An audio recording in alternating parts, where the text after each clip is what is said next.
नमस्कार, मैं कीर्ति। कहते हैं कि महिला और पुरुष एक बराबर हैं, उनके अधिकार भी एक बराबर हैं। बावजूद इसके हमेशा ही महिलाएं अपने हक और अपने अधिकार की लड़ाई लड़ती आ रही हैं। क्यों उन्हें बार बार ज़रूरत पड़ती है अपने हक और अपने अधिकार के लिए आवाज़ उठाने की? अंतर्राष्ट्रीय महिला दिवस 8 मार्च को मनाया जाता है और हर साल 8 मार्च पर महिलाओं के हक की, उनके अधिकार की और उनके सम्मान की बात की जाती है। हर बार एक थीम तय किया जाता है, जैसे कि इस बार की थीम है डिजिटल जेंडर इक्वालिटी, यानी कि महिला और पुरुष दोनों को एक समान अधिकार डिजिटल प्लेटफॉर्म पर भी दिए जाएं।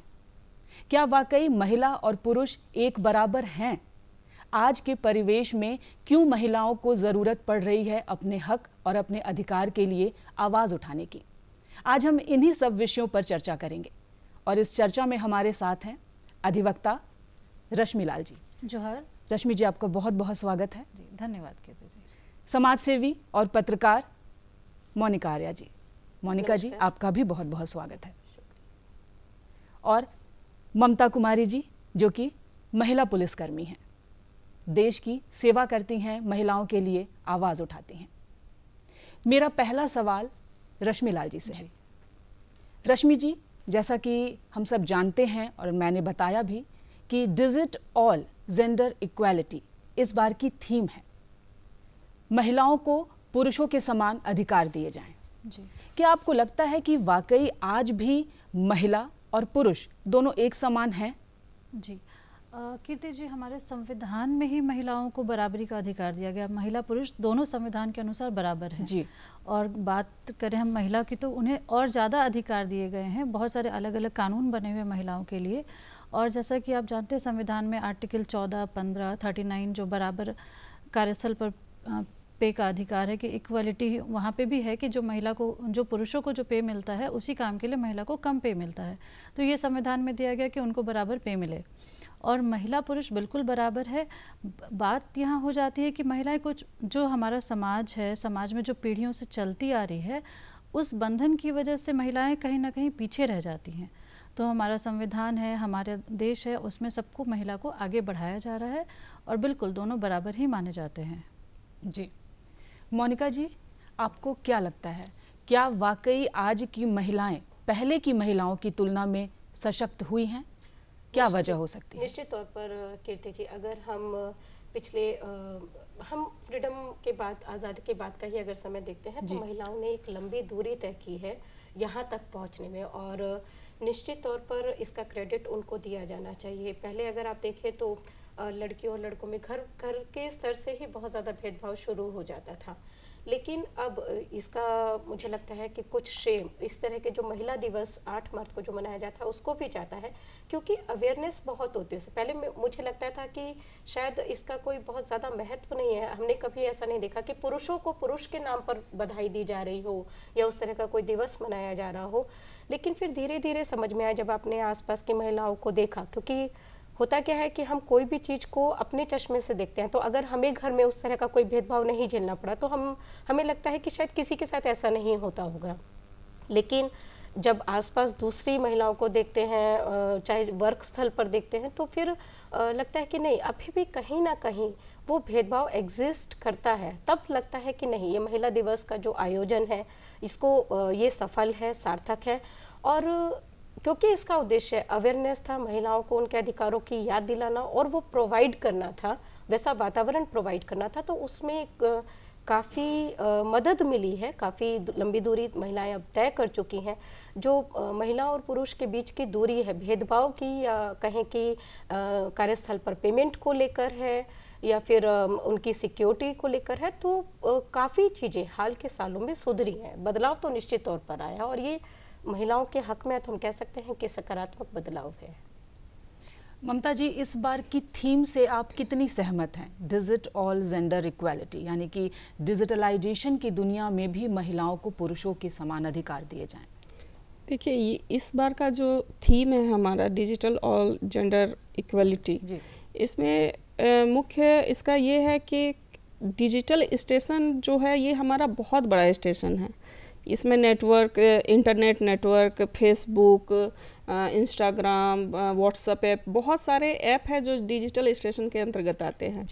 इसमें इस बार के थीम में है कि इस बार डिजिटल इक्वलिटी में है कि महिला और पुरुष की जो सहभागिता है ये कितने हद तक दोनों के समानांतर है या कौन कम है कौन ज़्यादा है। तो इसमें निश्चित तौर पर महिला की भूमिका बहुत कम है।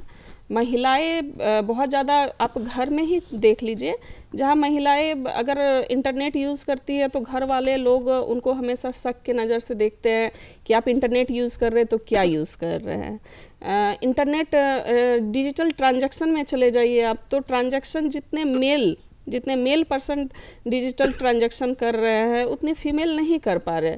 और डिजिटल हम चाहेंगे कि दोनों ही जो मेल फीमेल दोनों ही इक्वल आए डिजिटल स्टेशन में, प्लेटफॉर्म पे। और डिजिटल प्लेटफॉर्म की क्या अच्छाई है क्या बुराई है, इस चीज़ को भी महिलाएं जाने, और इंटरनेट यूज़ करने में उनके साथ क्या नुकसान हो सकता है इस चीज़ को भी महिलाएं जाने और डिजिटल स्टेशन में अपनी सहभागिता दें। जी मोनिका जी, ऐसा कहा जाता है कि जो कामकाजी महिलाएं हैं वो ज़्यादा सशक्त हैं घरेलू महिलाओं की तुलना में, तो इसके क्या मायने हैं? क्या घरेलू महिलाएं सशक्त नहीं हैं? देखिए, जो ऐसा सोचते हैं मुझे लगता है बहुत गलत सोचते हैं, क्योंकि अगर घरेलू महिला किसको कहते हैं? क्या जो घर में काम करती है वही घरेलू महिलाएं? क्या वो पढ़ी लिखी नहीं होती हैं? और परिवार अगर उन्नति करता है या परिवार के सदस्य उन्नति करते हैं, अगर बच्चे कहीं किसी स्टेटस वो अचीव करते हैं, कुछ पहुंचते हैं, तो कैसे नहीं उस महिला का योगदान है उसमें?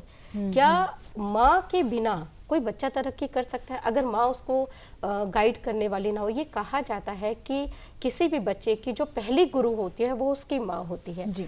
तो ये जो थॉट है कि घरेलू महिलाएं वो कम सशक्त हैं, मैं इसमें यकीन नहीं करती। मुझे तो लगता है कि वो ज़्यादा सशक्त हैं। आप देखिए कि जो वर्किंग वीमेन है जो ऑफिस में जाती हैं, उनके फिर भी कुछ आवर्स होते हैं जिसमें उनको काम करना होता है, उसमें उनको वीकली ऑफ भी मिलता है, उसके अलावा अदर वेकेशंस भी होती हैं। लेकिन अगर आप घर की महिला की बात करेंगे तो उनकी कोई वेकेशन नहीं होती है, कोई ऑफ नहीं होता है, कोई उनके टाइमिंग फिक्स नहीं होते हैं। उसके बावजूद उनका जो रोल है वो जो चाहे बच्चों को सशक्त करने के लिए है, चाहे घर के जो बाकी उसमें हम महिलाओं को भी, हाँ बिल्कुल, डिसीजन मेकिंग में, और उसमें हम आजकल क्योंकि लड़कियां भी काम करने के लिए बाहर निकल रही हैं या कहीं की बहुएं भी बाहर निकल रही हैं, तो अगर घरेलू महिला की उसमें सहमति नहीं होगी या उनका सपोर्ट नहीं होगा तो निश्चित तौर पर कोई भी मतलब व्यक्ति की तो छोड़ ही दीजिए आप, कोई परिवार भी तरक्की नहीं कर सकता है, क्योंकि एक कोना आपका हमेशा डिस्टर्ब रहेगा। तो निश्चित तौर पे जो घरेलू महिलाएं हैं वो भी पढ़ी लिखी हैं, वो भी सशक्त है। हाँ, ये उनका अपना डिसीजन है कि भाई हमें ज़रूरत नहीं है या हमारी ऐसी चाह नहीं है, हमारी ऐसी कोई महत्वाकांक्षा नहीं है कि हम घर से बाहर निकल कर काम करें, तो वो अपनी एक टेरिटरी चूज़ कर लेती हैं कि भाई हम इसमें कंफर्टेबल फील कर रहे हैं तो हम यहाँ काम करेंगे। लेकिन इसका ये मतलब बिल्कुल भी नहीं है कि वो सशक्त नहीं है। निश्चित तौर पर वो, मुझे तो कई बार लगता है कि वो हम सबसे ज़्यादा शक्तिशाली, ज़्यादा सशक्त हैं, ज़्यादा मैच्योर हैं हम सबसे। ममता जी, आप खुद वर्किंग वुमेन हैं, घर से बाहर निकलती हैं, देश की सेवा करती हैं, महिलाओं के लिए आवाज़ उठाती हैं। क्या आप कभी भी पुरुषों की वजह से खुद को अनकंफर्टेबल फील करती हैं अपने कार्य क्षेत्र पर?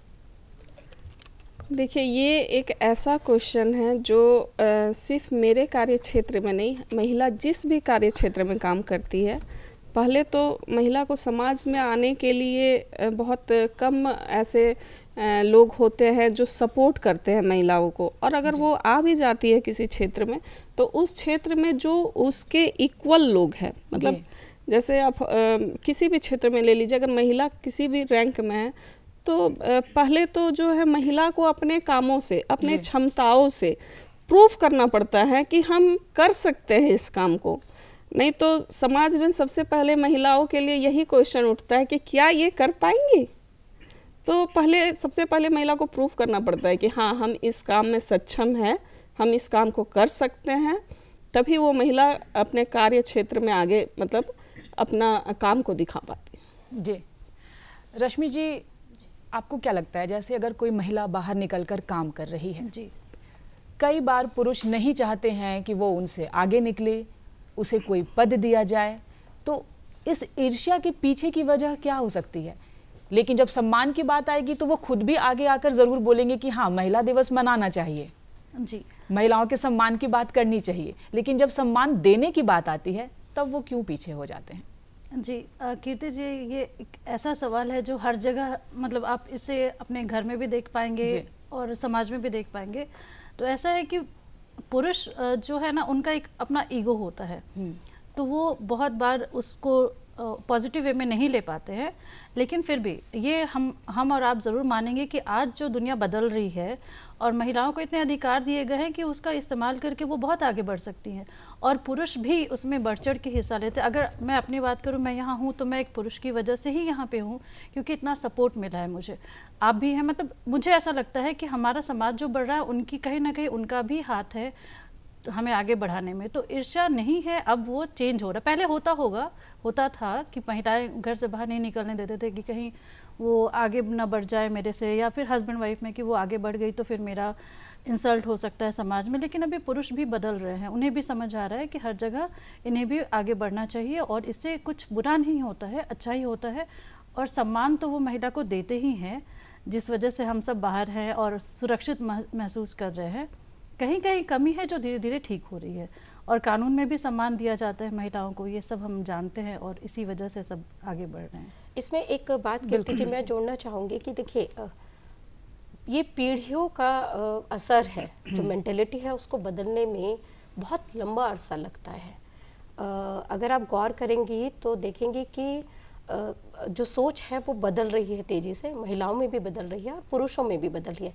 लेकिन अभी भी जो एक छोटा सा उदाहरण मैं इसमें यहाँ पर मेंशन करना चाहूँगी कि मान लीजिए कि हस्बैंड और वाइफ दोनों वर्किंग है और दोनों घर लौटते हैं, तो किचन में कौन जाता है ना? तो वो महिला जाती है, या अगर मान लीजिए घर में दूसरे लोग भी हैं तो किससे एक्सपेक्ट किया जाता है कि वो चाय या खाना वगैरह की जो जिम्मेदार।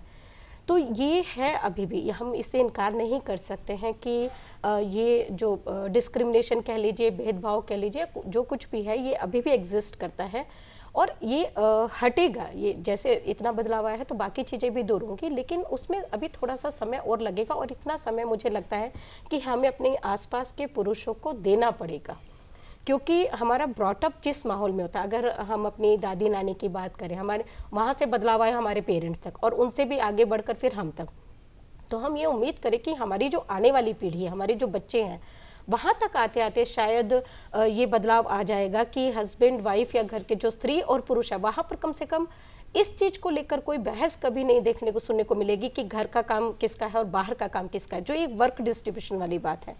और डिजिट ऑल जेंडर इक्वलिटी की जहाँ तक आप बात कर रही थी, तो मुझे याद आ रहा है सोशल मीडिया पे मैंने मेरे कुछ फ्रेंड्स हैं, मैंने उनकी पोस्ट पढ़ी थी, तो वो लोग एक जो मुझे उसमें पॉजिटिव लगा वो था कि लड़कियों के काम करने को लेकर तो हमेशा एक धारणा बनी हुई है कि उनका काम है घर का, लेकिन वो क्या करते थे कि उनके घर में जो उनके बेटे हैं मान लीजिए, और वो घर का काम कर रहे हैं, तो वो उसको रिकॉर्ड करके या उसके फोटो खींच के वो डालते थे। वो एक मैसेज देने की कोशिश थी जैसे सोशल मीडिया के थ्रू कि देखिए ये काम लड़कों का भी है, क्योंकि लाइफ स्किल्स की चीज़ें हैं। जो घर का काम है वो एक्चुअली वो लाइफ स्किल्स में आता है कि अगर कोई भी व्यक्ति है तो उसको खाना तो चाहिए ही, घर में स्त्री नहीं है तो उसको खुद बनाना है, कपड़े खुद धोने हैं, घर को खुद संगवा के साफ सफाई करके रखनी है, तो ये लाइफ स्किल्स में आता है। तो हमें एक तो ये डिस्ट्रीब्यूशन जो है ना, इसको पहले टर्म से इनकी ठीक करनी पड़ेगी। घर का काम नहीं, ये लाइफ स्किल्स है, ठीक है। तो उसमें मैंने ये पाया कि, और जब मैंने इस पर चर्चा भी की तो लगा कि हाँ ये सोशल मीडिया इसमें एक इम्पॉर्टेंट रोल प्ले कर सकता है, और इसमें पुरुष अगर एक पॉजिटिव रोल निभा पाए, जैसे मैंने आपको बताया।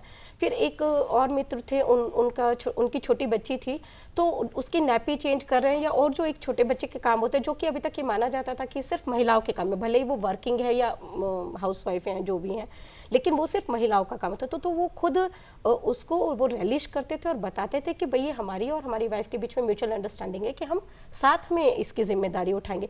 तो ये सब पॉजिटिव मैसेजेस जब सोशल मीडिया के थ्रू लोगों में जाएंगे जाएंगे और जा रहे हैं, तो इसका भी अपना एक पॉजिटिव इम्पैक्ट आ रहा है। और शायद इस बार की जो थीम चुनी गई है वो भी उसके पीछे भी कहीं ना कहीं इस तरह की चीज़ें होंगी कि वो उन पुरुषों को भी इसके लिए हमें थैंक यू बोलना चाहिए आज के दिन और क्रेडिट देना चाहिए, जो इस तरह के पॉजिटिव मैसेज जो महिलाओं की जिम्मेदारियों को बांटने वाले होते हैं उसमें वो अपना रोल प्ले करते हैं। ममता जी, आज की तुलना में पहले की जो महिलाएं थी वो उतनी सशक्त नहीं थी। अगर हम सशक्तिकरण की बात करते हैं तो जाहिर सी बात है कि कई क्षेत्र में हम देखते हैं कि महिलाएं बहुत आगे हैं, चाहे वो राजनीति हो या फिर बैंकिंग सेक्टर, कोई भी सेक्टर, महिलाएं बहुत आगे हैं।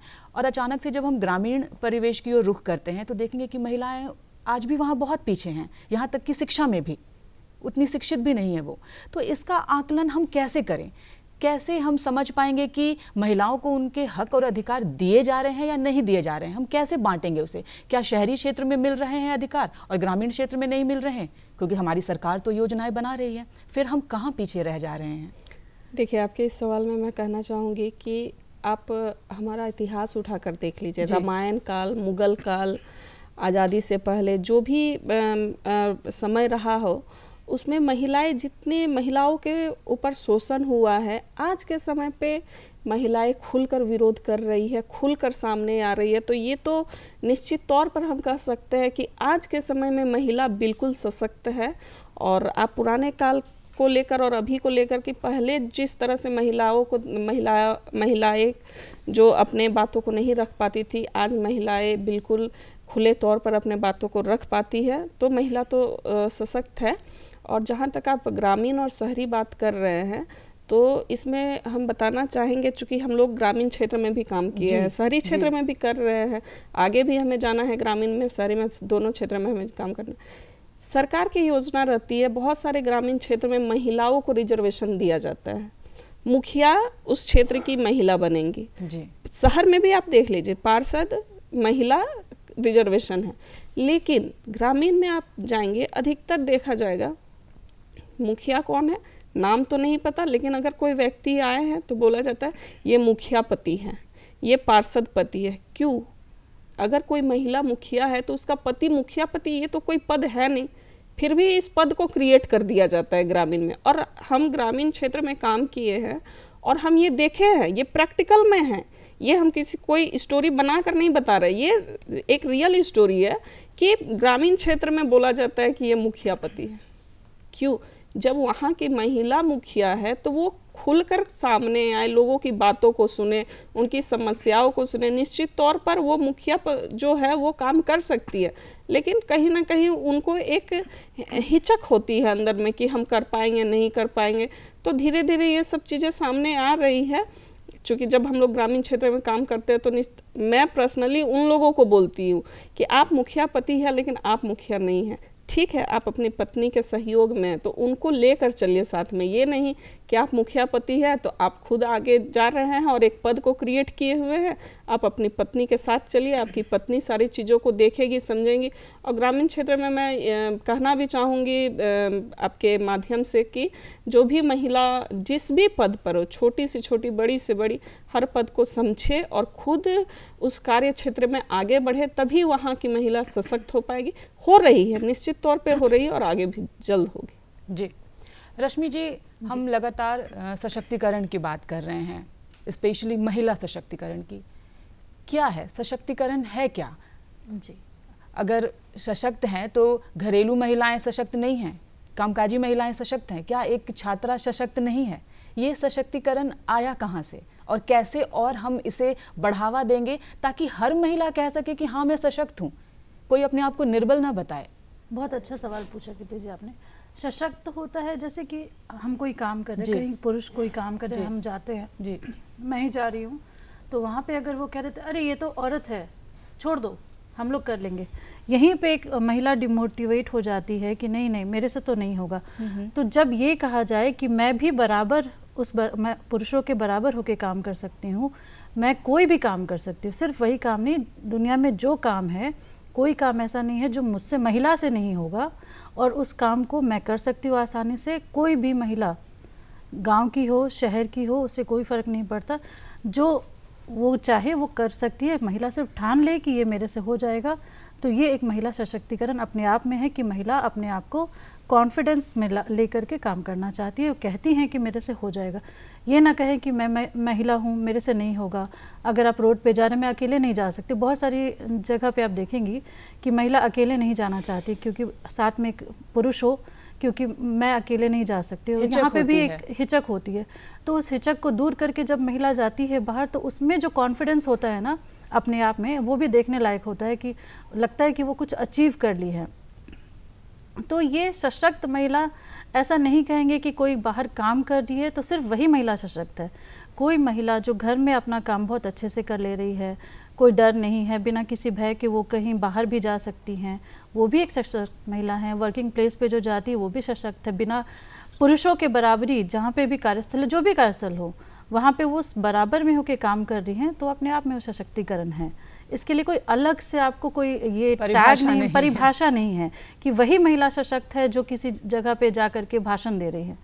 महिलाएं अलग अलग तरह की होती है और बहुत सारी ऐसा चीज़ है जो आप अचानक से लगे ये तो बहुत सशक्त है, जो आपको लगता है कि घर में है, कमज़ोर है, लेकिन अचानक आप देखेंगे कि वो बहुत अच्छा काम कर ले रही है। तो ऐसा नहीं है कि कोई स्पेसिफिक डेफिनेशन है इसका कि बस कुछ ही महिलाएं हैं। सभी महिलाएं अपने आप में एक सशक्त महिला हैं, बस कभी कभी आप देख पाती, कभी नहीं देख पाती, वो उनको नहीं मिल पाता है। मोनिका जी कहते हैं कि नर और नारी दोनों ही एक दूसरे के पूरक हैं, तो फिर महिला दिवस एक दिन क्यों, मतलब सिर्फ 8 मार्च का ही मोहताज क्यों है महिला दिवस?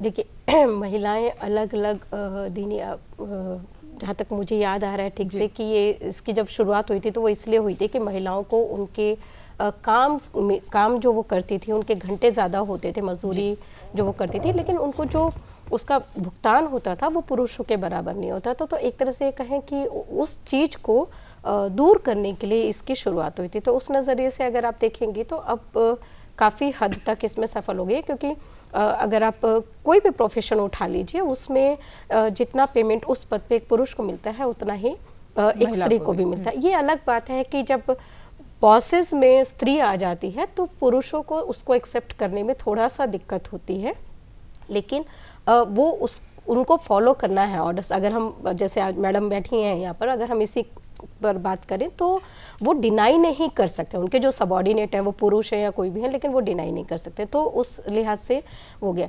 अब बात आ जाती है कि क्या वो दोनों सेम है, तो मैं फिर वही बात कहूँगी कि हाँ, समानता तो आ ही चुकी है, काफ़ी आ चुकी है, और जो थोड़ी बहुत कमी रह गई है वो आने वाले समय में पूरी हो जाएगी। नर और नारी ये इसको समझ लेगा कि जैसे कि गृहस्थी के लिए कहा जाता है कि वो दोनों एक गाड़ी के पहिए हैं, तो दोनों में बैलेंस बहुत ज़रूरी है। मैं हमेशा जब भी जेंडर की बात करती हूँ तो जेंडर न्यूट्रल होकर हमको इसको देखने की ज़रूरत है। हम जब भी किसी एक जेंडर को ज़्यादा तरजीह देंगे तो दूसरा निश्चित तौर पर वो अपने आप को हीन समझने लगेगा और कमतर समझेगा। तो अब आपने कहा कि एक दिन क्यों मनाते हैं, तो अब आप देखिए कि हर दिन हमारे यहाँ महिलाएं या लड़कियां जो हैं वो उपलब्धियों के नए नए कीर्तिमान गढ़ रही हैं। बिल्कुल। तो हम हर दिन तो ये नहीं कर सकते, तो हमको इसके लिए एक दिन डेडिकेट करना होगा, है ना।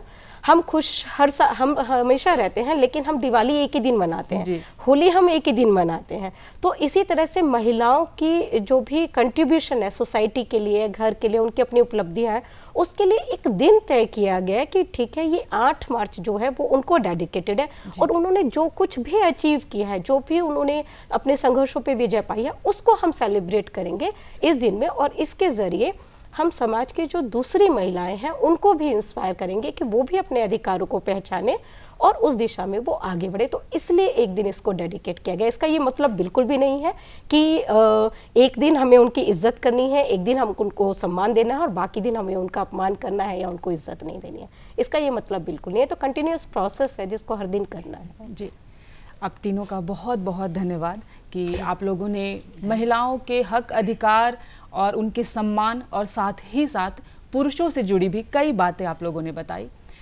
तो जाहिर सी बात है कि महिला एक दिन की मोहताज नहीं है, लेकिन हाँ, वो एक दिन सेलिब्रेट ज़रूर किया जाना चाहिए, क्योंकि उस दिन महिलाओं के हक, अधिकार और सम्मान की बात होती है। तो आइए हम सब संकल्प लें कि हम साल दर साल महिला दिवस यूं ही मनाएंगे और हर महिला अपने आप में सशक्त है और उसे और सशक्त बनाएंगे। नमस्कार।